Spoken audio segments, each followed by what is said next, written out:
ત્રણ ભેહું એવી હતી કે એક એક પાલું દૂધ કરતી.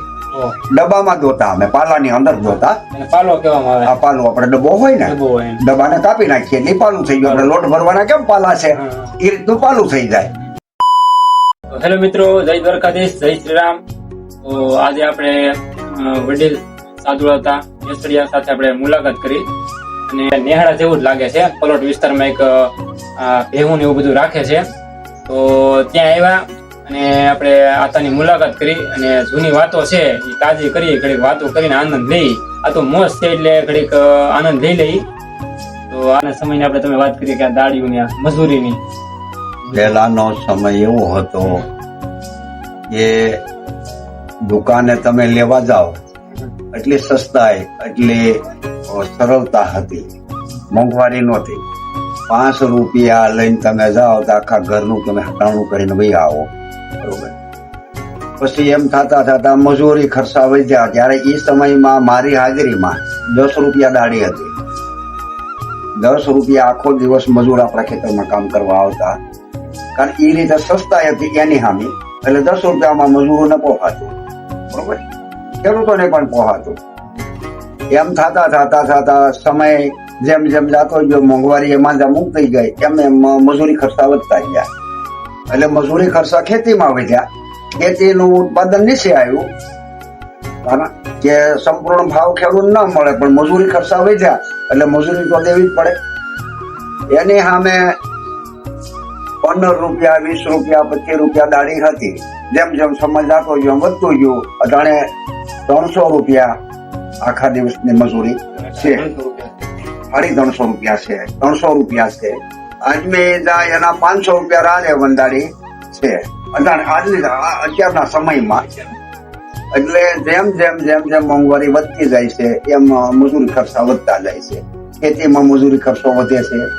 મજૂરને સંપૂર્ણ રીતે આમ મનો કે ઈ એક મજૂર માણસ છે અને બીજી કોઈ આવક નથી, એની સામે મજૂરી વધે, એમ એની રોજી રોટી હાલે છે. અને ખેડૂતોને કુદરત એમના ખેલભેળ રાખીને એનું હાકે છે, બરોબર.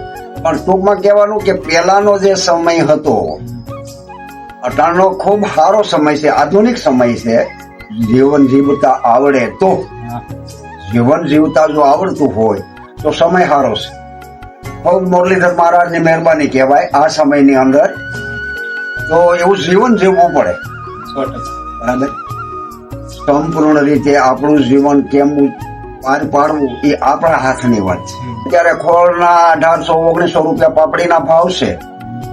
એની આમાં માનો કે દૂધ ભાવ નથી ગામડિયા ગામની અંદર. સિટીની અંદર તો 70-80 રૂપિયાનું લીટર દૂધ જાય છે. આપણા ગામડિયા ગામની દ્રષ્ટિએ 70-80 રૂપિયા, કાજે આ કોઈ નોકરિયાત વર્ગદન તો નથી ગામડીઓમાં. ખેડૂત અને મજૂર છે. તો કોઈ મજૂરમાં દાખલા તરીકે કે એક ટન અડધો લીટર બિચારા દૂધ લેતા હોય તો એ 50 રૂપિયાનું લીટર દૂધ મળે છે ગામડિયાની અંદર. પણ છતાં ડેરીઓ થયું છે એમાં સારું છે એટલે માલઢોરના ખાણ ખૂટણ નીકળે અને ઘરે આપણા દૂધ ઘી છાશ ખાઈએ અને વર્ષે 2 વર્ષે 2 પશુ બેસો, એમાં આપણી રોજી રોટી નીકળે. જેમ આતા વાત કરી એમ આપણે ડેરી છે અત્યારે. હા, પેલા સમયમાં આતા ડેરી ને એવું કઈ હતું નહીં. ત્યારે દૂધ નો શું ઉપયોગ કરતા પેલા? એ સમયમાં આજથી 25 વર્ષ પહેલા આ જે ડેરીઓનો પ્લાન થયો તો ઘણા વર્ષોથી થયેલું છે. લગભગ અંદાજે 35, 37, 38, 40 વર્ષ જેવું થયું હોય. ટૂંકમાં ગામડોમાં અમુક પારી ડેરી હતી. એટલે ગામડિયા ગામમાં સેટું થાય એટલે દૂધ ભરવા તો ત્યાં ન જઈ શકે. પછી સાસ ફેરતા વલોણ, એટલે વલોણા ત્યારે નતા, ત્યારે રવાયો અને ગોળે હતા, બરોબર. ગોળી ને રવાઈ થી સાય ફેરતા નેતરાથી. 2 જણા કોઈ હોય, મોટી સાય થતી હોય તો 3 નેતરાથી ફેરતા હોય, બરોબર. અને એનું માખણ ઉતારતા. માખણ ઉતારીને એનું ગરમ કરીને એનું ઘી કરે અને આપણે ખાંભા પણ ઘી દેવા જતા. હું પણ જાતો હતો. આજથી 40 વર્ષ થયા, 40-42 વર્ષ થયા. મારી પાસે 2, 4, 5 બે હું દોવા દેતી. ત્યારે હું આ ડેરી નથી એટલે હું સાહેબ ફેરતો અને અઠવાડિયે ઘી ઊનું કરી, માખણ ઊનું કરીને ઘી ખાંભા દઈ આવતા. તમે પહેલેથી મતલબ ભેંસું રાખો છો? પહેલેથી મારા બાપ દાદા વખત થી ભેહું છે. અને તમારી કેટલી ભેહું હતી? જયારે મારી ઉંમર 13 થી 14 વર્ષની હતી, નાની ઉંમરમાં, એ સમયે મારી ભેહું 12 થી 13 ભેહું હતી. અને આ સમયની મારી પાસે એ જો ભેહું હોય તો એ લગભગ 3-4 લાખ ને અંદાજિક કિંમતમાં એક ભેહ વેચાય એવી મારી પાસે ભેહું પણ હતી. એમાં વડીલોને ખબર છે, ત્યારે એ વડીલો છે આપણે હાજરમાં, રાણીભાઈ છે, માજી સરપંચ, પછી એક મારી ભેગા રહેતા હતા બાબર લખાભાઈ દવેરા, મારી ભેગું વરસ હતું. અને અમે પારેવાને ને અમારા માલ જામકાના જે માલધારીઓ હતા, પારેવાનો ને વહેત્યા નતો, ત્યારે પારેવે આપણા જામકાની ચોખ્ખું પણ થતી. એ સમયે મારી ઉંમર 13 થી 14 વર્ષની હતી, બરાબર. ત્યારે હું માલ મેં સંભાળ્યા, ત્યાં હું સારવાર ગરીમાં ગયો. એ સમયે મારી પહે જ્યાં હતું કે 12-13 ભેહું હતી. એમાં પછી પાલામાં 2 જણા હામા જોતા. એ ભેહનું નામ બીનળ નામ હતું. એ ભેહનું નામ બીનળ હતું. અને મારી ઉંમર નાની, મને દોતા આવડતું નહીં. મોટા ભાઈ બહાર ગયા હોય, ન આવી શક્યા હોય. પછી હું વાટે બેહું, રાણીભાઈ આવે, પછી એ ભેહું માર્યું દોવે, એટલે 2 જણા દોવે હામાં 2 ભેહું એવી હતી. એક પાલા ઉપર દૂધ પણ આવ્યું. ભેહું હાથણ જેવી ભેહું હતી. અને એ ગરીની હું મોજ, કાંઈ ન ઘટે, બરોબર. અત્યારે પેલવાડીનો સમય હોય અને એમાં એ ભાતા લઈને અમે સવારમાંથી વયા જઈએ. કઠળભાઈ મારી હારે સારવામાં, અને અમે એ પારેવાના માળમાં ભેહું લઈને વયા જઈએ. અને એવા ડુંગરાઓના નામ એવા છે કે પારેવાનો માળ કહેવાય, બાજુમાં કાહવાળાનો ને ન્યાય દવેરો કહેવાય. અને પારેવાના માળમાંથી ભેહું પેલવાડીમાં ઉંઘળી હાટું થાય મોતિયાનો માળ કહેવાય. હજારો ભેહું સામે હોય, પણ કોઈની ભેહું સામે ભટકાઈને આવો તો અહીંયાનો થળ છે. ઉપર છે ડુંગરો, પણ ઉપર આવો હજારો વીઘા નું તળિયું છે. માથે હજારો ભેહું નો ઘેરા ભેગા થયા હોય તો કોઈની ભેહું ભેળી ન થાય. આવો એ મોતિયાનો માળ છે. અને આ સમયમાં તો હવે ઘણા વર્ષો તમે ઘર છોડી દીધી છે, પણ ઘર યાદ બહુ આવે. કારણ કે જેની ઘર સારી છે અને ગરીમારી છે પછારી હશે, કોઈ પણ યુવાનો નાની વેમાં હોય ગરીમાં, અને પછી ગરી છોડ્યા પછી એની જિંદગી ભર ઘર તો એને યાદ આવે ને આવે, બરોબર.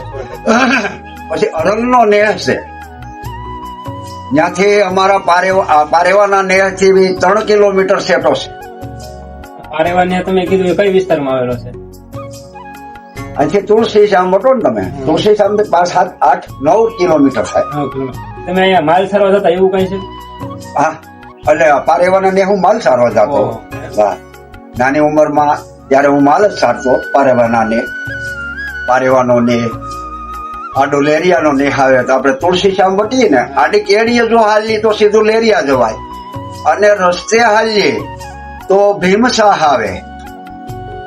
ભીમશાહ થી દોઢીનો નેહ આવે રોડમાં. અને દોઢી થી એક રસ્તો ઘોડું જો વયો જાય, બીજો રસ્તો લેરિયા જાય, અને એ રસ્તો સીધો બાણેજ જાય. ઘર વીંધી અને એ રસ્તો બાણેજ જાય. અને જંગલ વસ્તુ તો એવી છે, પ્રેમ ઘેલુડી છે જંગલ છે એ. અને જેને જંગલમાં વહવાટ કર્યો છે એને જંગલ કાયમ માટે યાદ આવતું છે. આ પશુ છે, બરોબર ગરીમાં લઈને જતા હોય અને વરસાદ થઈ જાય, વાવણી લાયક, પછી જે ગરીયું પેલા ભેહું હતું એ ભેહું મેં થયા પછી એને રેઢિયું ન મુકાય. એનું કારણ કે નજર સુખ થાય એટલે એ ભેહું સીધો ગરીનો રસ્તો પકડે, બરોબર. તે જો ઘરને રસ્તે ચડી જાય, એનું માથું ફરે ગરીબ. એ સમયે જનાવર નહોતા અને પહર સારતા ઢાંઢા. એટલે ભેહું એક નહીં, પશુધન ઘણું ખરું. આ ભેહુંનો જેટલું ભેહું પેલા ગેરસર થયું અને 12 મહિનામાં 8 મહિના 4-5 મહિના જંગલમાં રહેતા અને પછી દેહમાં બી આવતા. અને એ ભેહું વરસાદથી જંગલનો રસ્તો પકડી લીધો અને રેડિયું મૂકો એટલે નીકળી જાય. એટલે આ પશુને એટલું જંગલ વાલું હતું તો માણસને શું કામે ન હોય? બરોબર. એટલે એ હરિયાળી ધરતી છે. સાથે મુલાકાત કરી અને ઘણી બધી જૂની જે વાતો કરી. તો આજે જામકાની ધીંગી ધરતી ઉપર એમાં આપણા સાધુવાતા સાથે અને એની વાડીએ ખુદ આપણે આવ્યા અને મુલાકાત કરી અને ઘણી બધી આનંદ કર્યો, મોજ માણી. તો બહુ મોજ આવી. આ વિડીયો જેમ બને એમ બધાને મિત્રોને શેર કરજો અને આપણી ચેનલને ન જોડાયો હોય તો જોડાઈ જજો. તો આવા નવા વિડીયોમાં આપણે મળશું ફરી વાર. તો જય દ્વારકાધીશ.